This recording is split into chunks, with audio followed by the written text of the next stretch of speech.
let's get started.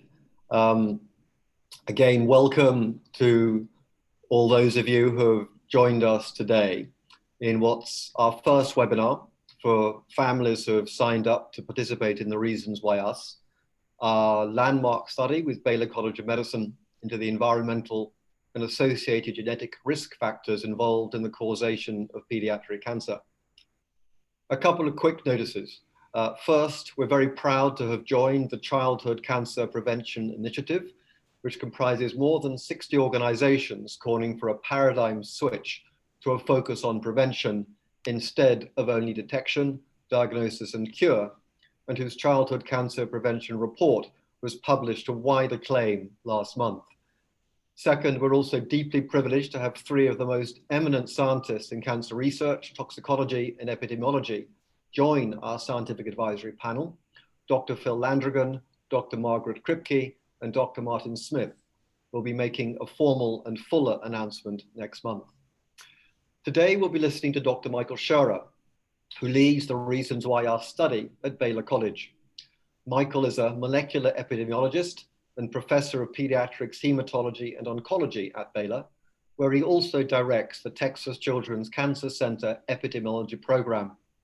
Our online study builds on the person-to-person pediatric cancer epidemiological study that Michael has been conducting at Texas Children's for a number of years. Welcome, Michael. It's very good to have you with us today. Thanks, Simon.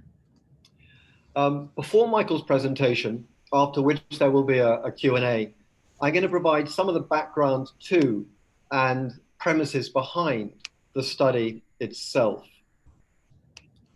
So this journey began back in 2015. You'll see the young fellow in the t-shirt here. That was our son, fit and healthy with the soccer team on a glorious day in Miami. 2 months later, he had headaches, and 1 week later, he was diagnosed with acute myeloid leukemia, and 36 hours after the diagnosis, he was dead.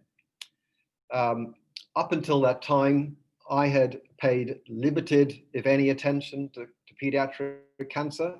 I'd paid limited, if any attention at all to its overwhelmingly environmental nature. So after that, as we began to look into this, first thing, figures familiar to many of you on this call, the rate of pediatric cancer up 50% from 75 to 2015. It dropped over the next couple of years. There are different ways of calculating that increase, but those are the hard per capita figures. The number one cause of death by disease among children, and 16,000 new diagnoses per year, mainly leukemia, lymphoma, and brain tumors. The human cost. 5-year survival rates average at 80%. That's the great news. The bad news, more than 95% of childhood cancer survivors have a chronic health-related issue by 45 years of age because of the cancer itself, or more commonly, its treatment. And the financial cost. Our 4 nights at the hospital was $185,000.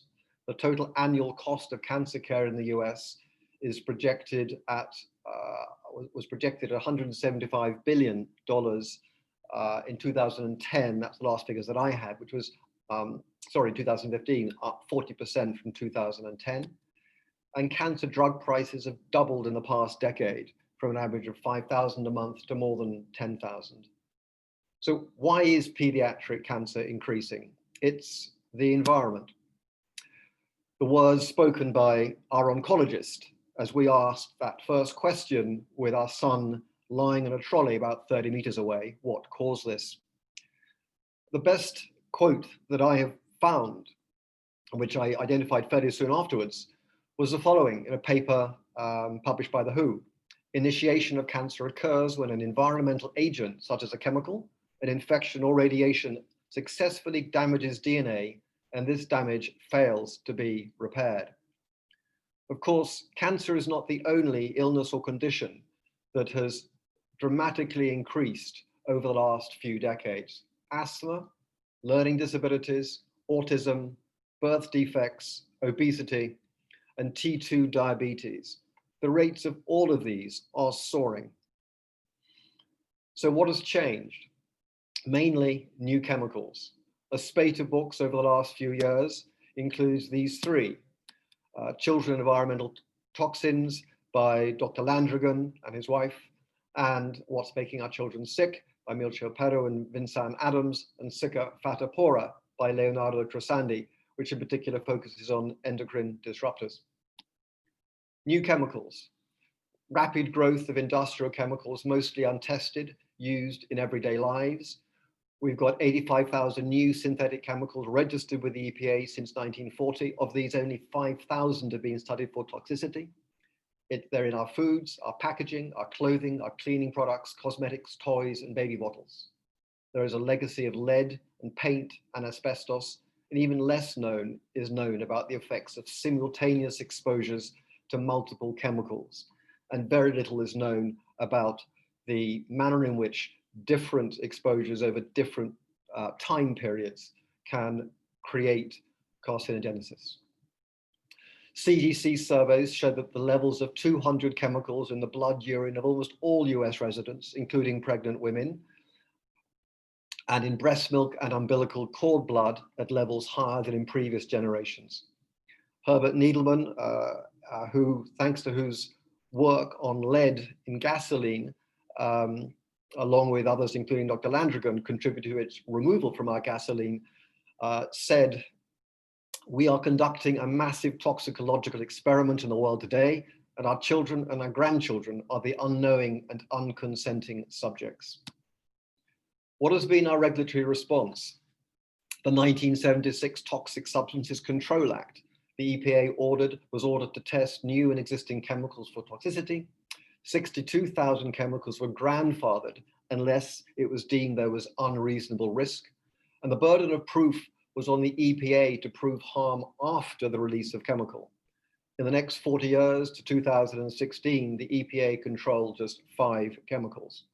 In 2016 came the Frank Lautenberg Chemical Safety Act, mandating the EPA to test any new chemical pre-market, and evaluation based on health hazard, not the costs of protective action. Unfortunately, the EPA has been and is being emasculated by corporate political pressure. Carcinogens, just A to B: arsenic, water, pesticides, pressure-treated wood in decks, playgrounds, asbestos in insulation, fireproofing, ceiling tiles, benzene in gasoline, grease dissolver in paint strippers, cleaners and adhesives, butadiene, one of many carcinogens in tires diced up for the use of artificial turf so common on our sports fields today, bisphenol or BPA in our plastics, in our packaging, in our baby bottles, even in canned food. Pesticides and radiation in much of our fruit, vegetables, cereals, and anything not indicated as non-GMO. Glyphosate, or better known as Roundup, used with GM crops. Its use has increased 2,500% between 1998 and 2017, categorized as a probable human carcinogen by the International Agency for Research into Cancer at the WHO. Chlorpyrifos, an organophosphate found in 90% of people by the CDC, causing microcephaly, toxic to the developing brain. Radiation, non-ionizing radiation, electromagnetic fields from cell phones, possibly carcinogenic to humans, according to the WHO. Children are much more susceptible. Children are generally more vulnerable because they experience greater exposure than adults. As infants, they're engaged in oral exploration, they're closer to the ground. They inhale more air, eat more food, drink more water as a percentage of their body weight. They're less able to break down and excrete toxins, and they have complex and very sensitive developmental processes. Endocrine disruption. Many of these substances interfere with the hormonal glands that regulate a child's development. So what can we do? Research. Dr. Landrigan, if future generations are to be protected against childhood cancers, research into prevention must be funded on at least an equal level with research into cancer treatment.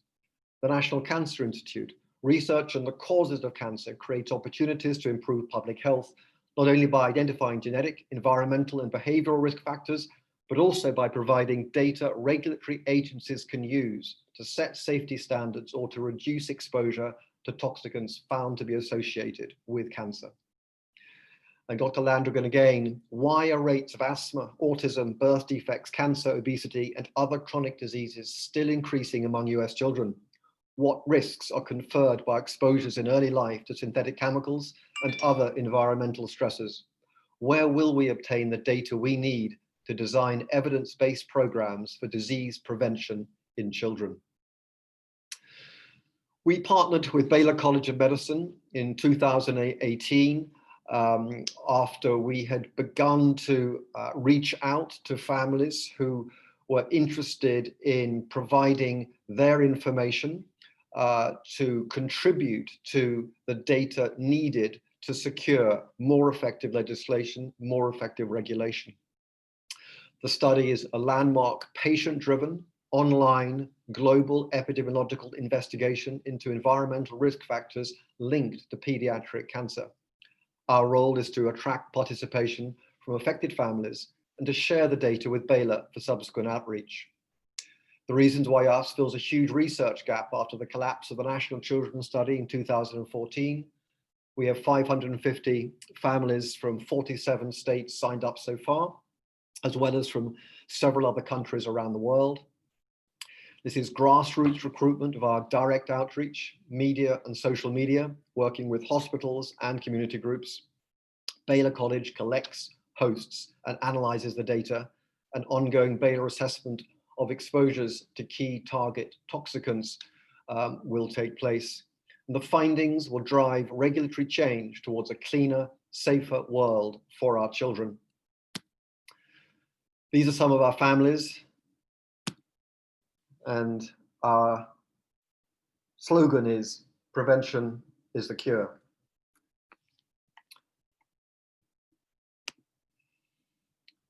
So Michael, I'm going to hand over to you, so you should be able to grab the screen. Okay, can you see that, Simon? I certainly can. Perfect. I hope everyone else can as well. Simon, thanks again for having me with you today. I think this is an excellent way to kick off the seminar series, and I look forward to the additional seminars that you have planned through the foundation over the coming months. I'd just like to start off the presentation just with a little background for people who may not know about Baylor College of Medicine or Texas Children's Hospital and some of the work that we've been doing here. And I'm going to spend the majority of the time describing the process of the study and why we're doing some of the things that we're doing as part of the study. Oops, let's see, hold on one second. There we go. So just a brief introduction. So Baylor College of Medicine, Texas Children's Hospital is located in Houston, Texas. And for those who aren't aware, Houston's the 4th largest city in the US. There's about 4 million people who live in the greater Houston area. And we are the home of, you know, a big majority of the petrochemical industry here in Houston. So we have a large interest in understanding how the environment plays a role on cancer development. We are located in the Texas Medical Center. So most people haven't ever really heard of the TMC, but it is the largest conglomeration of medical treatment facilities, universities associated with medical research and education really in the world. And these are just some of the numbers to give you a sense of how large we are. If we were considered as sort of a downtown business district, we would, the medical center itself would be the 8th largest business district in the United States. So we are quite a large group of institutions focused on human health. And I think that facilitates collaborative research within the Texas Medical Center. So Baylor College of Medicine, many people may have heard of Baylor University before, which is in Waco, Texas, which is between Austin and Dallas. But Baylor College of Medicine is an independent private medical school. It's the oldest private medical school in the southwestern United States. It's ranked #1 for medical education in the state of Texas. And in particular, it's ranked #6 for medical education in pediatrics in the United States as a whole. It has had and continues to have a strong research presence. The college has roughly every year about $500 million in annual research funding. That fluctuates a little bit from year to year, making us the #1 institution in the state of Texas for medical research funding. And we're number 21 in the United States among medical schools for research funding. We have a little over 5,000 affiliated faculty, most of which are full-time faculty, but we do have adjunct faculty members because of the close proximity to the other institutions, like I mentioned in the Texas Medical Center. And there are a little over 7,000 staff members who support the clinical education and research missions of the college. Texas Children's Hospital is one of the largest children's hospitals in the world. We have about 4.3 million patient encounters annually. And Texas Children's Cancer Center, which is the cancer component of Texas Children's Hospital, consistently ranks high in the United States. It's currently ranked #4 by U.S. News and World Report for cancer care for children, and we're the #1 program in the state. One other unique aspect of Texas Children's Cancer Center is that we're one of the few and probably one of the largest programs dedicated to pediatric cancer epidemiology.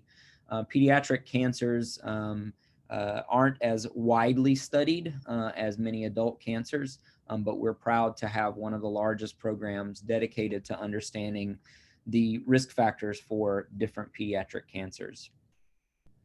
And this is at least part of our pediatric cancer epidemiology group. It was established in 2010. It has currently 6 faculty members. We have 14 research staff members who are the folks on the ground conducting all of the recruitment and follow-up with families and so forth. We currently have 5 graduate students and postdoctoral fellows in the group. So research is not our only mission. While it's one of our primary ones, we are heavily involved in the training of the next generation of pediatric cancer epidemiologists, as well as pediatric oncologists who have an interest in conducting epidemiologic research. We also have our own molecular epidemiology laboratory. So in addition to some of the classical epidemiologic studies that we conduct using surveys or questionnaire-based exposure assessment, our laboratory also conducts assessments on the molecular level, trying to understand some of these exposures in a little better context. So far to date, we've published almost 230 publications on different aspects of pediatric cancer etiology, factors contributing to adverse events during pediatric cancer therapy, as well as the late effects that Simon mentioned earlier. These children go on to develop lifelong health problems due to their cancer therapy, and we're trying to understand the factors that contribute to that as well. And for the last 4 editions of the Pizzo and Poplock Pediatric Oncology, which is the preeminent textbook for pediatric hematology oncology, we've authored the chapter on cancer epidemiology in that textbook. So as Simon mentioned as well, we've been conducting epidemiologic studies of the risk factors for different pediatric cancers for a number of years. That protocol initially started in 2010 when we sort of formed the center, focused mostly on the patients from Texas Children's Cancer Center here in Houston. And up to that point, we had enrolled almost 2,000 children and adolescents who had been diagnosed with some form of pediatric cancer, and their parents, which we started recruiting a little bit later than the children themselves. In 2016, we received funding from our state Cancer Prevention and Research Institute in Texas, or CPRIT, to form what we call the Adolescent and Childhood Cancer Epidemiology and Susceptibility Service, or ACCESS. And the funding from that allowed us to expand our local protocol for recruitment of families across the state. And so on the map to the left side of the slide, you see the other cities across the state of Texas, in which we're now recruiting. And since 2016, we've recruited a little over 1,400 families into the study, trying to, again, to understand both the environmental as well as the genetic contributors to different pediatric cancers.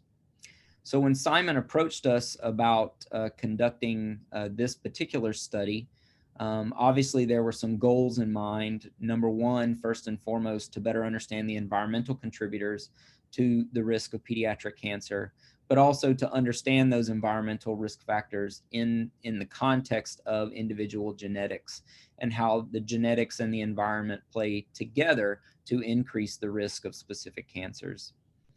Our ultimate goal, as Simon mentioned, would be prevention. But in order to prevent, we have to know what the causes or primary contributors are. So if we can identify those exposures that are likely to be causal, then perhaps we can develop some prevention measures to prevent them from occurring in the first place. And finally, I think one thing that Simon really hopes comes out of this is that we increase the awareness among the general population, among our legislators, and among business individuals who may inadvertently contribute to the problem, make them more aware of the rising incidence for pediatric cancers, and in a way that really has not been addressed by other studies that have been conducted to date. So just real brief, what do we know about the confirmed and suspected risk factors for different pediatric cancers? You can see across the top of this slide the major groupings of pediatric cancer, and on the left side of the slide are the risk factors that people have investigated over time. And I've highlighted in gray the more environmentally focused risk factors that have been studied. And what you'll know, or what you'll notice from this, is that there's a lot of white space, meaning that those risk factors haven't really been assessed for the other cancer types in the grid. And you'll also see that there are some overwhelming gaps in our knowledge based on the few environmental factors that actually have been studied. So the primary drivers behind the study that we're now conducting in collaboration with Simon's group is to really fill in those gaps and understand more about what's going on. So how do you sign up for the study? As Simon mentioned in his overview, the role of the foundation is to drive awareness among the community and to really help with the recruitment efforts. So you visit the Reasons Why Us website to learn about the study, learn about the effort, learn about the good things that Simon is doing. Sign up through a little form here on the right side of the slide to sign up with his group. And then at the bottom, you authorize the release of your contact information to our group, who we then reach out to you to participate in the actual study. And I think one of the other unique things that Simon's facilitating is allowing the families who sign up with him to contribute to a community of individuals who can communicate with one another in ways that maybe they haven't been able to before. So there's a section on his website where families can share their story. And I think that's a very powerful means of educating others about the detrimental effects of cancer in children. So what does the actual research study itself entail?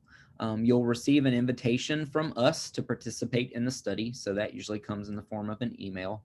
You'll then sign up, completing some additional information that we need from you in order to initiate your enrollment in the study. You'll complete the informed consent documents. So that's just a requirement from our IRB that we inform you about the study, why we're doing it, what are the risks associated with participating in the study, so that you're informed about making your decision to participate or not.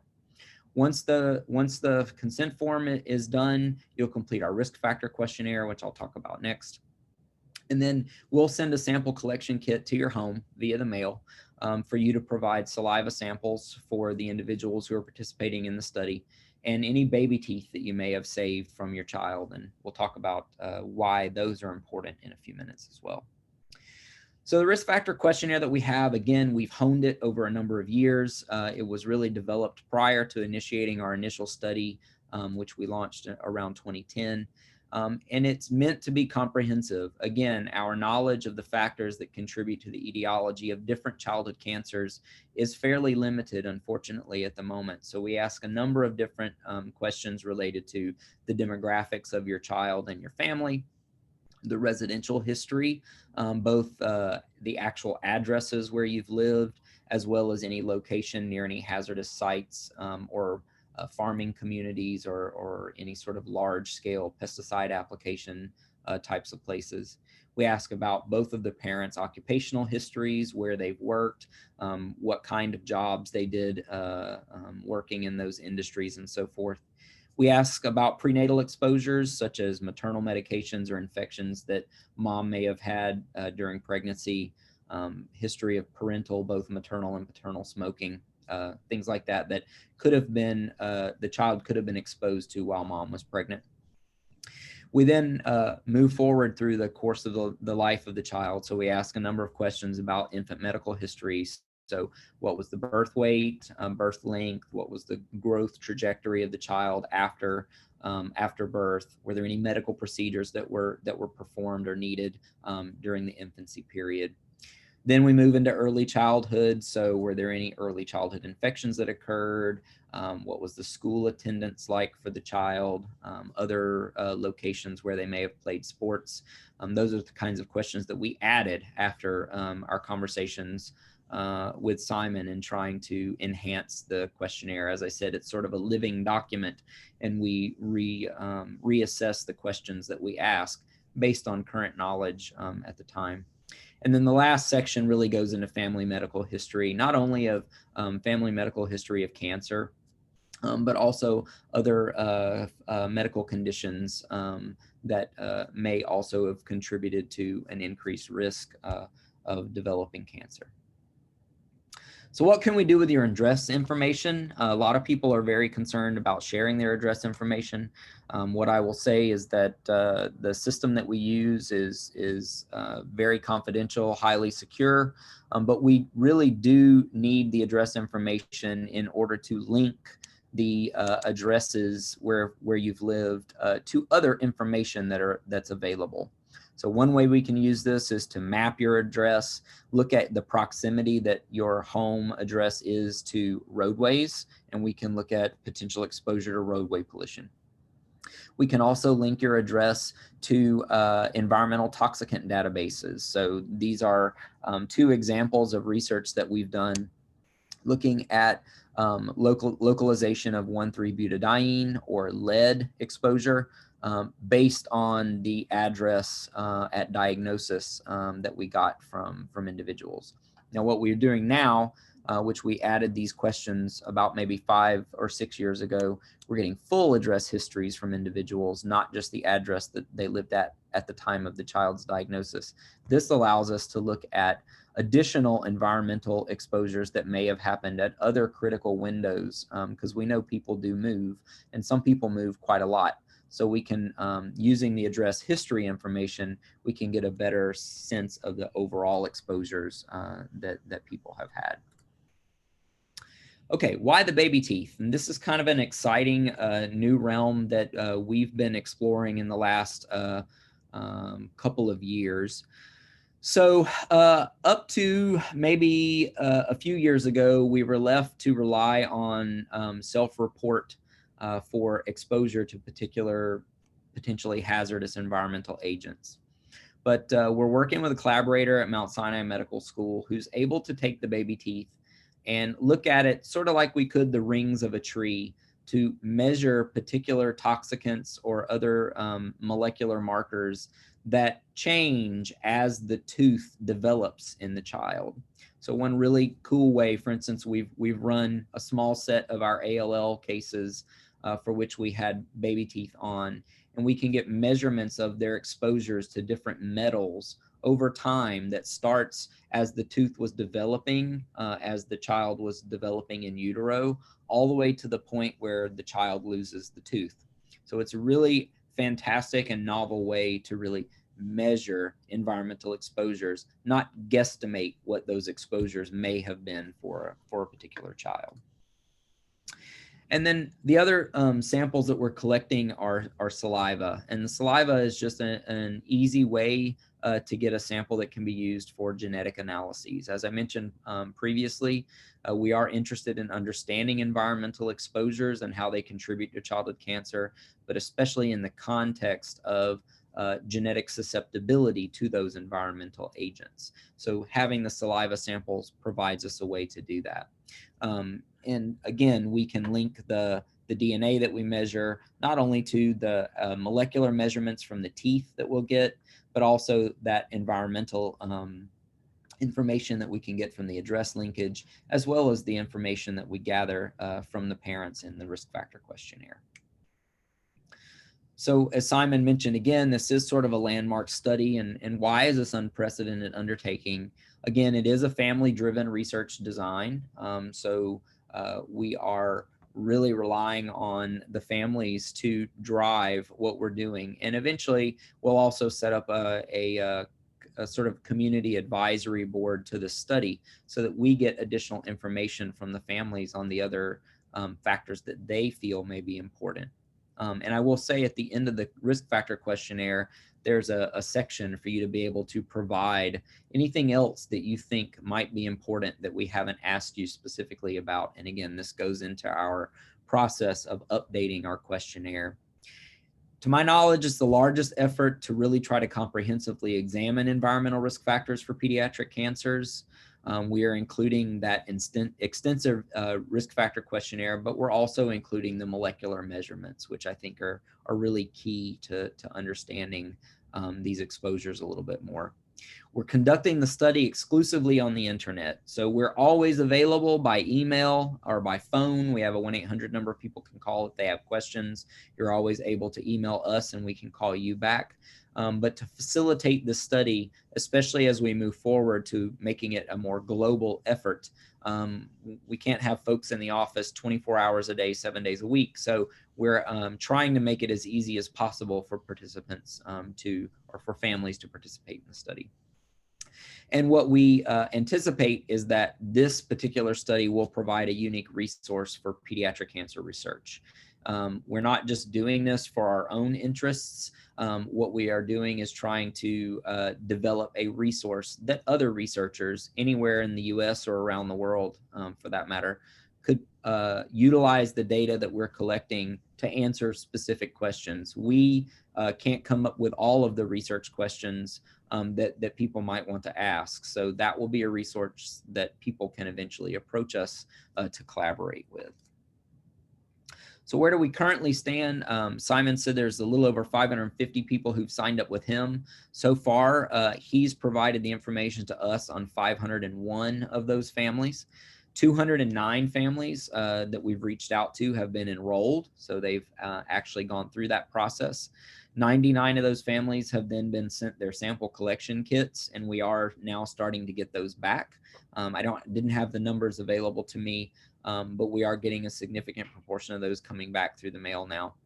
And 45 families have completed the risk factor questionnaire. They've gone through and completely answered all the questions. And another 38 of those have started the questionnaire, but haven't quite finished it yet. So we're getting a really great response from the families who've signed up with Simon to participate in the study as a whole. And then what's next? I think there are three sort of key next steps for us with this. Again, we're expanding. We will be expanding to international participants. So far, I think there have been 4 or 5 families who live outside of the United States who've signed up with Simon, and we've reached out to them. They've all enrolled, and we're working through the logistics of getting them able to send their sample kits back to us through the mail. So it's easier for us in the US. We can put some stamps on a return padded envelope. They can throw everything back in the mail for us. It becomes a little bit more complex when we start engaging people outside of the US, but they've completed all of the other aspects of the study so far and are very excited to participate. One other thing that we will be doing in the near future will be recruitment of family and friends to serve as unaffected controls. So there are a number of analyses that we can do utilizing data from our children who've developed cancer, but other analyses that we may want to do would require us to have information from children who haven't developed cancer. So we will be working again in that family-driven study design mode to obtain information for potential control families. And then finally, as new resources develop and are available to us and we find out about them, we will continue to investigate additional sources of other data on environmental exposures. One thing that has been a recent development is using the use of satellite imagery to get better sense of crop data that can provide us information or link it back to pesticide use. So there are a number of novel ways to gather some of these data, and we'll be investigating ways to do that moving forward. All right, that's all I had today. A really just quick overview of what we're trying to do. And again, thanks, Simon, for having me. I'm happy to answer any questions that anyone might have.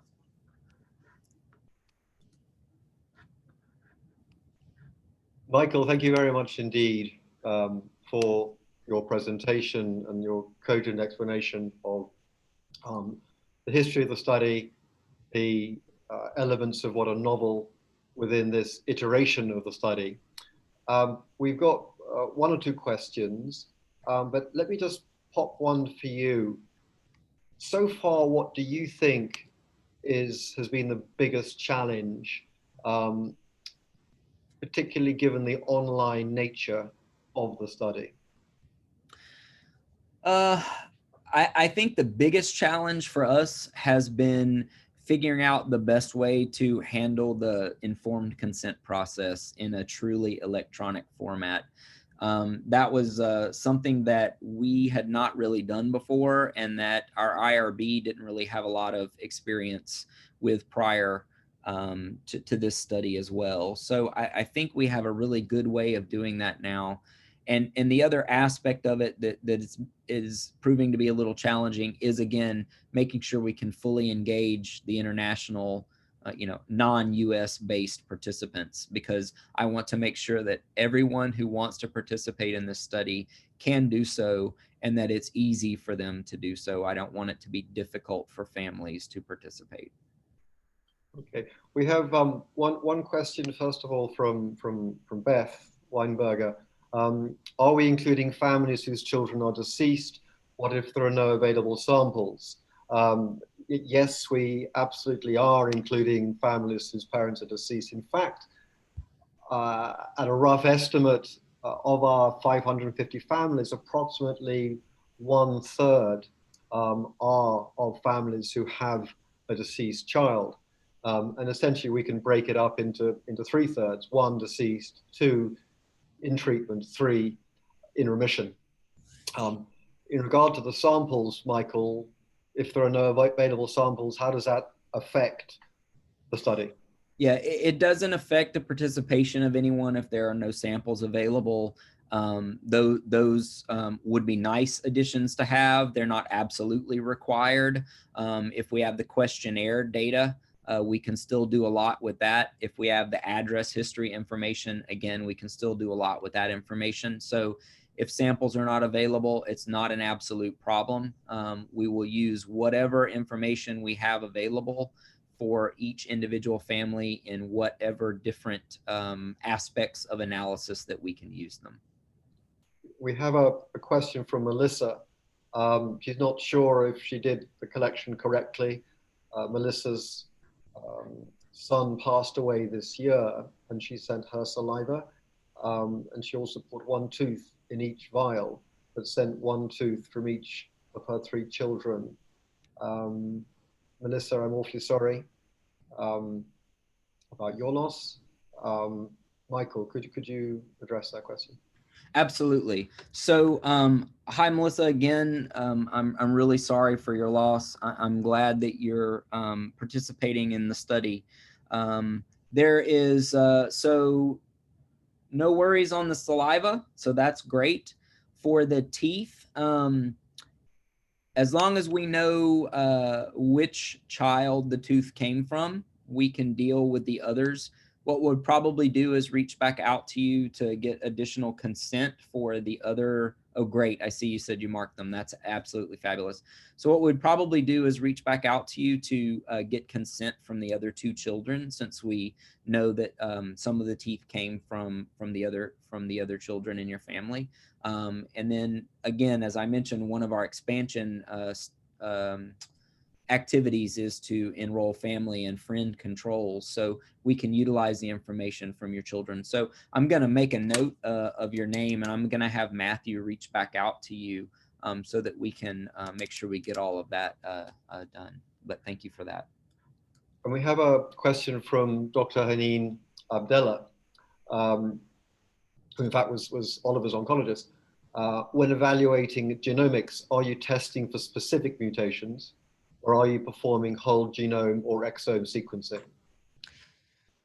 That's a great question. So we are not at current planning to conduct sequencing. It's not outside the realm of what we could do, but that may have to come later given the cost related to that. Our initial plan would be to do whole genome genotyping.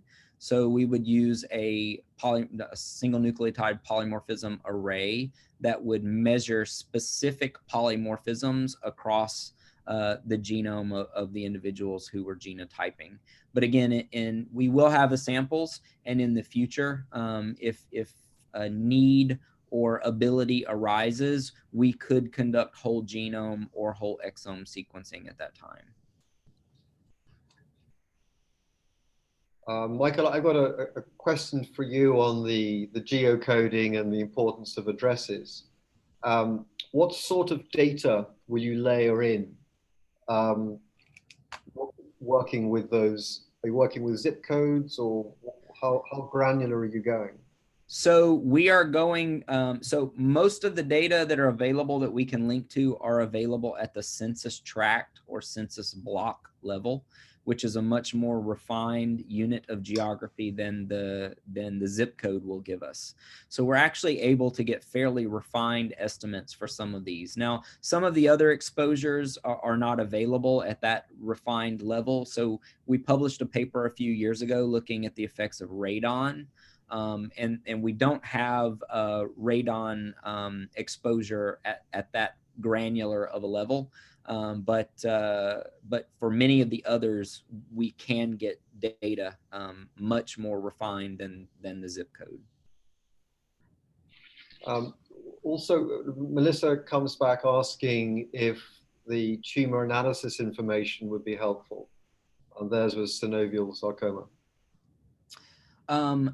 Yes, it would be. We haven't actually added that piece in to the study yet, but we could. That might require us to have you get some medical record release done for us so that we could have some specific information.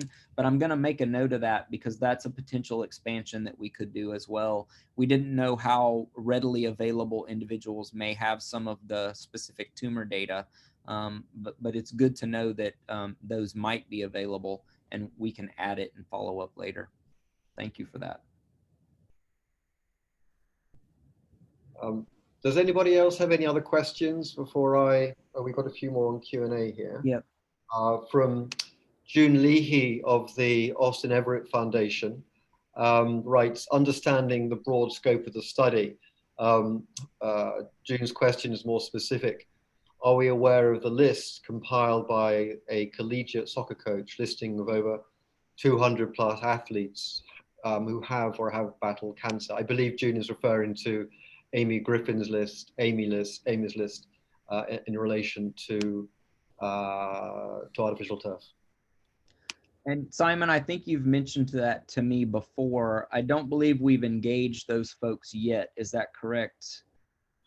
Yes, quite a large percentage of, I think it's 270 athletes now who are on Amy's list. And I should announce that Jean Bryant, who I'm not sure if she's with us right now, who works with Amy, has now created an Amy's list Facebook page.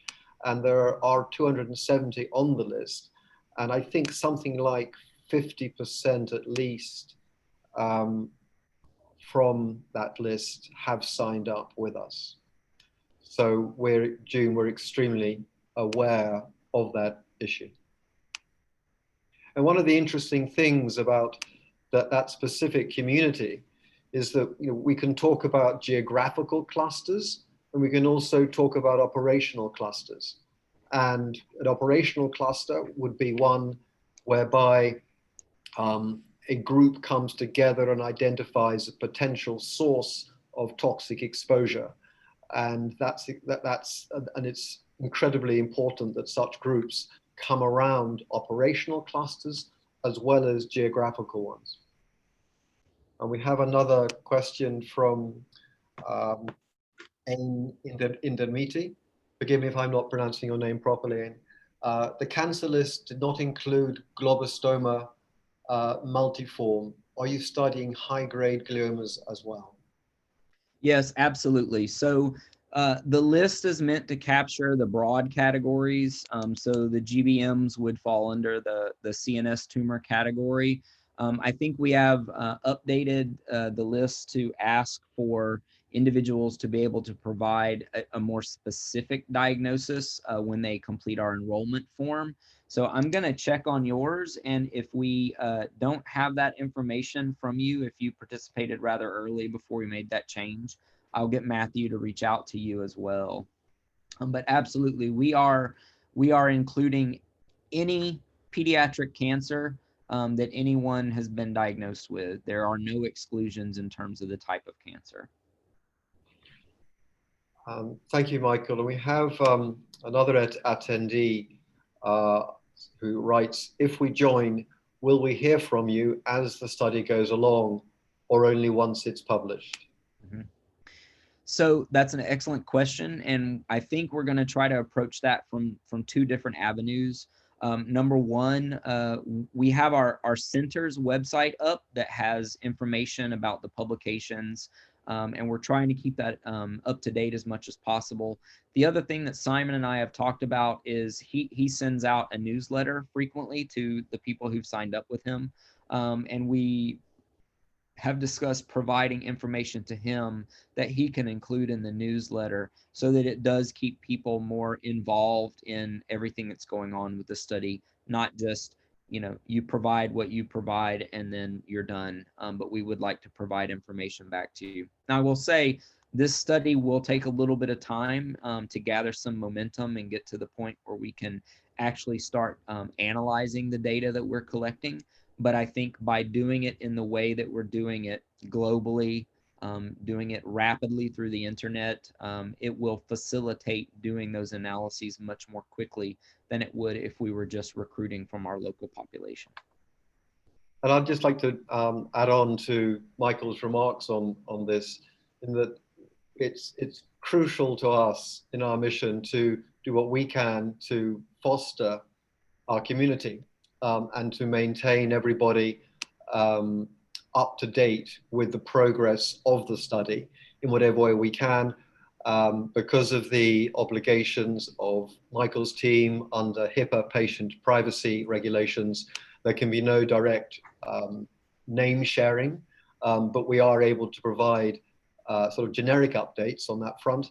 And also, as and when Michael's team produces papers, then we will absolutely be sharing those. But it's very important to us to remain firmly focused on our community. And in that respect, for example, this court itself is primarily for our families. We are currently fairly exclusive in that way.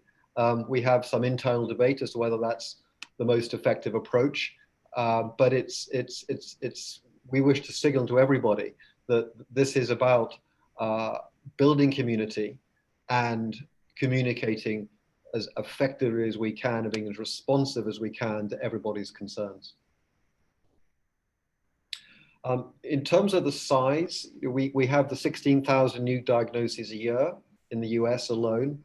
And for those who may be calling in from abroad, forgive us for approaching this purely within the US context at the moment. As Michael says, it is global insofar as it will be as and when the Internal Review Board can come to terms with or create and agree protocols that will facilitate the sending out and collections of the clinical samples.